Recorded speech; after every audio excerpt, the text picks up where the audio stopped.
Merci beaucoup, cher ami. Merci, que Dieu vous bénisse. Que Dieu vous bénisse pour le moment. Malam Touzina Tongwalelo. Aujourd'hui, j'aimerais vous enseigner quelque chose de très important. Aujourd'hui, j'aimerais vous enseigner quelque chose de très important.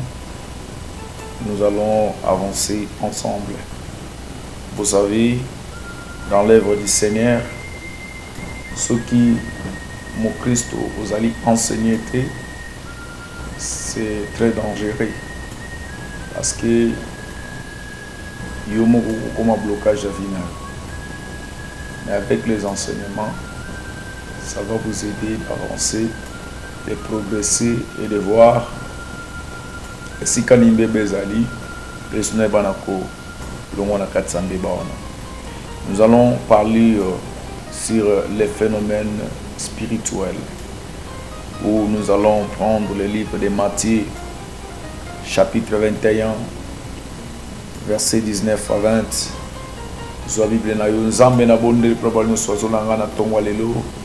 Seigneur, bazala béni au nom de Jésus-Christ. Miracle et tambolana mokona mokona biso na kombo na Yesu Christ. Pesa bango oreille spirituelle. Saint-Esprit accompagne chacun de nous. Pesa bango compréhension matina tongwalelo na kombo na Yesu Christ. Amen. Matthieu chapitre 21 verset 19 à 20. La Bible dit ceci, bien-aimé. Voyant un figuier sur le chemin, il s'en approcha, mais il n'y en trouva que des feuilles. Et il dit que jamais de ces feuilles, et il lui dit que jamais fruit ne naisse de toi. Et à l'instant, le figuier sécha. Les disciples qui virent de cela furent étonnés et dit: comment ce figuier est-il devenu sec à un instant? Très important. Nous allons parler sur la malédiction. La puissance de la malédiction. Beaucoup de gens marchent avec la malédiction dans la bango. Mais bien bakate que makambo belé sur les tambola teza parce que baza maudit. Et qui peut maudire? Et comment maudire? Et comment aussi sortir de la malédiction? Bien-aimés dans le Seigneur, nous avons deux sortes de malédictions. Nous avons la malédiction avec cause et nous avons aussi la malédiction sans cause. La malédiction avec cause, c'est une malédiction oyo mutu ayebi problème oyo asali, mutu ayebi likambo oyo asali, mutu ayebi makambo ezo sala, peut-être ozobomaka batu oyebi na yo bien, mais tango bakolo batu bakoloba bakomodire malédiction de cause oyo, on va venir malédiction avec cause. Ozali wana musala na yo kobimaka kotambola kana mibale ya batu. Tango bakolo mibali bazoloba malédiction eza avec cause. Et cause wayo. Oza wana musala koyibaka biloko ya batu. Olamuki na tongo ozo calculer place ni okende koyiba. Malédiction avec cause. Na linyo olinyo telema ndongo za wana po kende parce que yoki nazoloba makambo yo salaka. Kotele matono de Jésus fanda wana. Je vais te prêcher, bien-aimé dans le Seigneur. Parce que ce que bien-aimé, ta vie, même ceux qui ont 150 000 francs, dollars ou combien, c'est pas 200 000 dollars, et qu'aussi là, parce qu'il y a la malédiction dedans. Prévenez que tu as commencé avec 20 000 dollars. Na commerce aux anango. Mais ça m'a batoyiba. Le long les allait sous-souter. Excusez-moi. Prévenez que tu as commencé avec 30 000 dollars. parce que ezaki mbongo ya batu, mbongo ya batu lelo ezali susu te. Obandaki na 50,000, obandaki na 5,000 dollars, obandaki na 500 dollars. Mbongo oyiba, oyiba batu ya koyiba bali na commerce. Le bien mal qui ne profite jamais. Mbongo wana eza ya batu. Malédiction avec cause ekozwa yo. Atolobi nyonso kozani le sans effet ekozwa yo parce que il y a une malédiction et ezali efandi likolo ya vie na yo parce que c'est une malédiction avec cause. Cause nango eza nini? Bati yo teka quelque part oyibi mbongo bato oke nango. Bati yo samusa quelque part oyibi mbongo bato oke nango. Pourquoi oyibi mbongo bato oke na yango? Pourquoi mbongo bato oyibi yango? Mbongo eza ya yo te oke nango oke ba na commerce. Oui bien moko sala une année, okosala 2 ans, 3e année okomona mbongo wana bami kokita. Atosali be fort ofuni be fort nyonso oza kosala mais mbongo le sala ka eloko te. C'est ça la malédiction avec cause. Parce qu'il y a une malédiction où ils allaient peser sur eux. Et cette malédiction, comme cette malédiction pèse sur toi, il n'y a pas moyen que tu avances. Et pour avancer, il y a des procédures à prendre pour nous avancer. Jésus écoute à l'objet bien aimé dans le Seigneur. Ce qu'on a dit, c'est déposer ma camarade que nous se réconcilier. Parce que Jésus, il sait qu'il y a des problèmes et pesera sur battu. La malédiction avec cause, ça existe. Ça existe, bien aimé. Aussi, mon wabato, il y a une malédiction qui pèse sur toi. Sachez bien qu'il y a une malédiction et cette malédiction va te rattraper un jour. Ça peut rattraper même tes enfants. Ça peut rattraper même des générations. Après yo. Même la génération ne peut rattraper yo. La malédiction existe. Il faut qu'on tambour na kobanga Zambé. Luka Zambé. Peut-être nous avons oyebi makambo sali. Oyebi mongo abatu. Oyebi mobali abatu. Okoma ovanda kumoko. Mobali yaleti moko vanda kumoko. Yo moko yebi. Tu ne vas pas profiter de ça. Même si tu changes la chaîne. Je te dis la vérité. Changer chaîne. Mais qu'on rattrape un jour. Ce makamona zoloba te. Ce makamona zoloba. Au moment que zo sepelisa yote. Yoka yango. Ça peut te sauver. Quitte là où tu es bien aimé dans le Seigneur. Et si cause que malédiction cause yo, est-ce que vous comprenez que le bazola que le mabe pour ne pas bato kota qui marie pas inayo bazola que le mabe. Quitte là, il y a une malédiction qui peut peser sur toi, ça peut peser aussi sur tes enfants. Tika oya bato kende, luka oya yo moko. Là, tu seras libre. Il y a des prisons oya bato bakotaka. Mais vraiment habiter que mami koti sakati à prison. Aujourd'hui, quand il s'est prison spirituelle, oh, il y a beaucoup de habité qui ont la cata prison. Aucun robot trabilo quoi batou. Aujourd'hui, quand il y a la cata prison et malédiction. Et les prisons spirituelles, maman n'a qu'à monter. Ça arriverait un moment où vous êtes prisonnier, réellement prisonnier spirituel. Bien aimé dans le Seigneur, un prisonnier a sa limité. Il y a aussi la macabre. Parce qu'il y a une malédiction qui pèse sur toi. À un certain moment, tu verras que ces malédictions vont commencer à agir dans ta vie. Et ces malédictions, ça peut te créer des problèmes sérieux. Il y a un moment où tu me soucies de la mbongo, tu me soucies de la mbongo, tu me soucies mbongo wanesi là. Akoma lokola mutu boujaye. Mutu boujaye pas mbaté parce que malédiction ça ko peser likolo na ye. Kotambola te na bato bazali na kati ya malédiction. Kotambola te na bato bazali na kati ya corruption. Kotambola te na bato bazali na kati ya problème. Kotambola te na bato bazali na kati ya difficulté oyo ya malédiction. Sinon ça peut aussi te rattraper ko joyeux pe muma mabele saka mumala.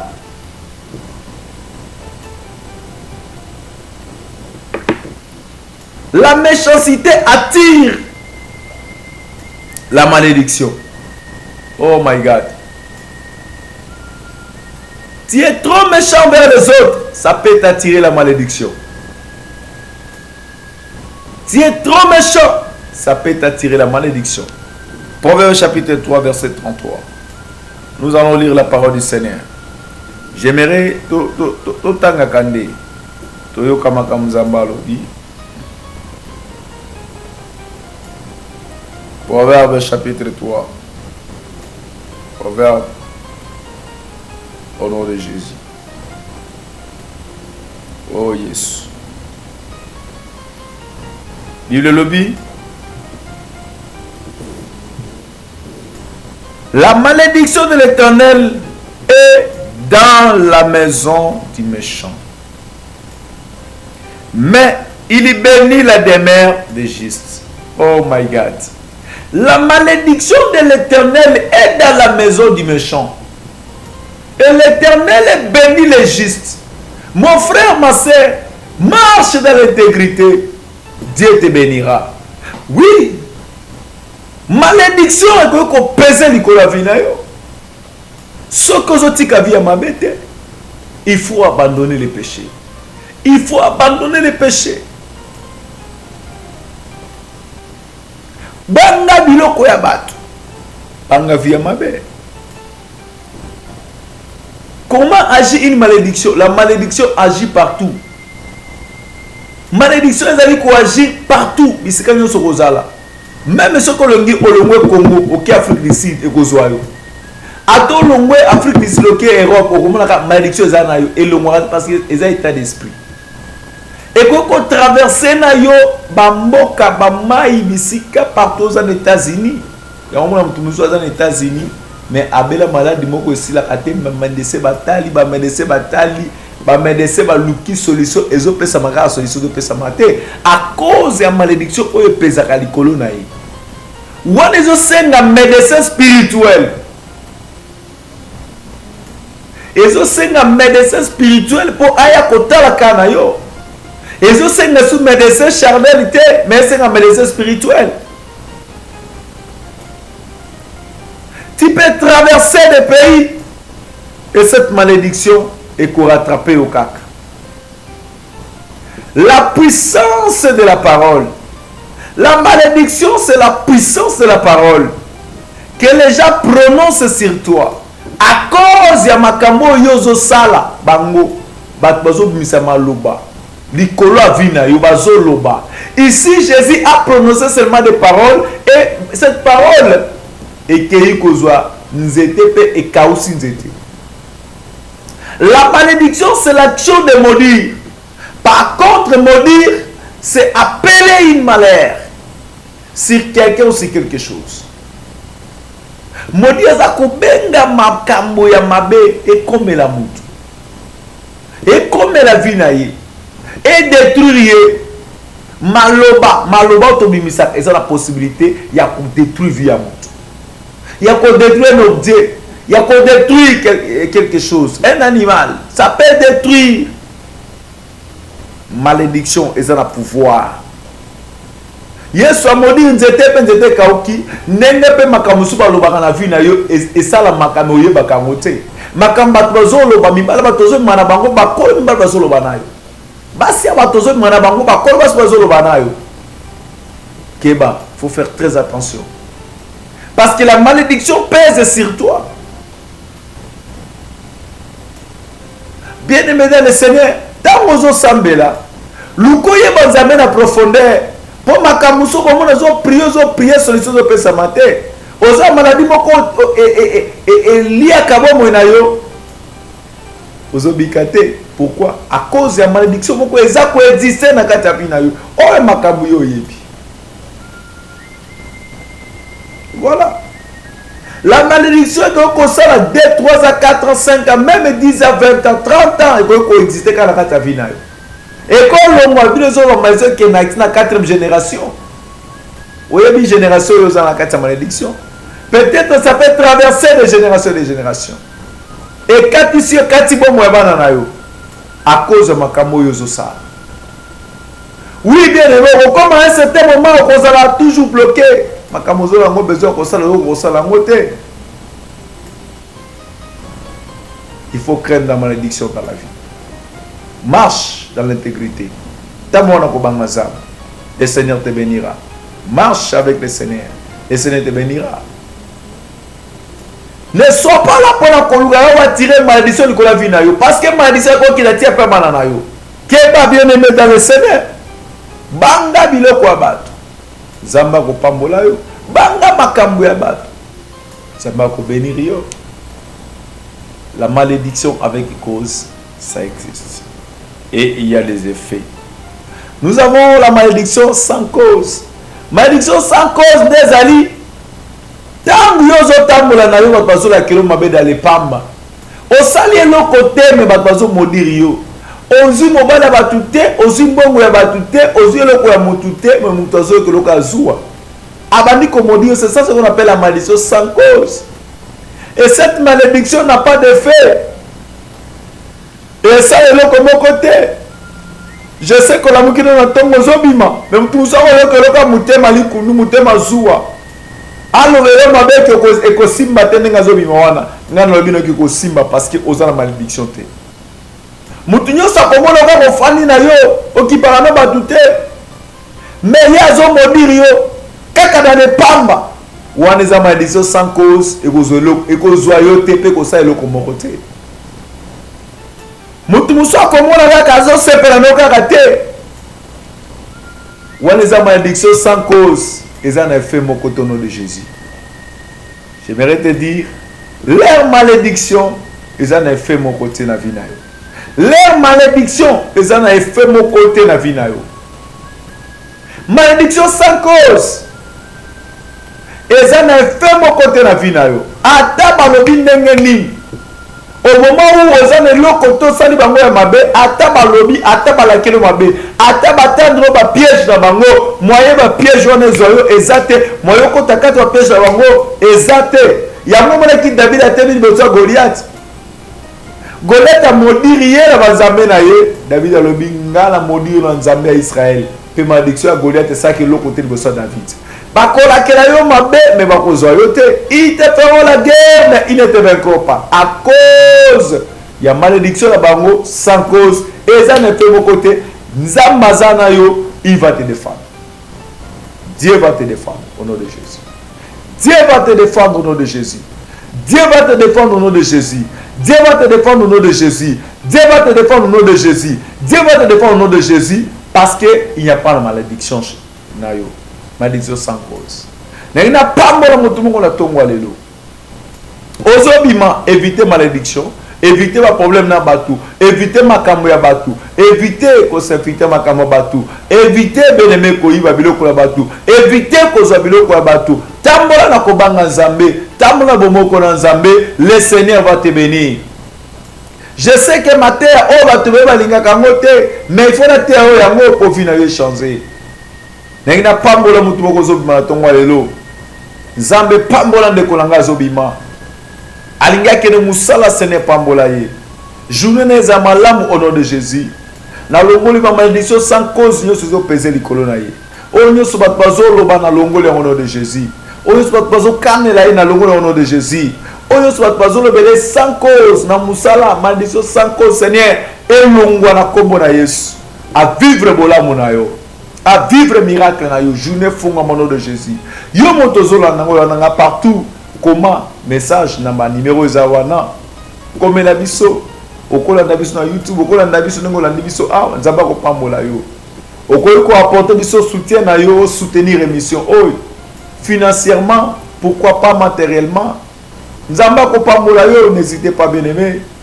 Nzamba bénir mutinyo sa soutenir émission oy. Oyo so kozwa finance na ye to matériel na ye pour la soutenir émission oh ko soumela biso caméra Dieu va te bénir oh ko sa biso bolam ko za pour pas mboli na nzambe que le Seigneur vous bénisse ce que zola na Afrique du Sud nzamba pambola bino ba bien aimé na mingi ba Afrique du Sud nzamba pambola na bino ya mipiku journée bino le za mala mono de Jésus pambola malisusu au nom du Seigneur pambola malisusu blocage na vie na yote nzela no ya fungwama na komona Yesu Kristo Na pamboli chaîne Mobimba. Na pamboli président biso bien tout ke bana Caleb. Na pamboli les déjà chaîne Junior Kombuzo. Na pamboli ba personnel nyoso. Zambé na lola a pamboli.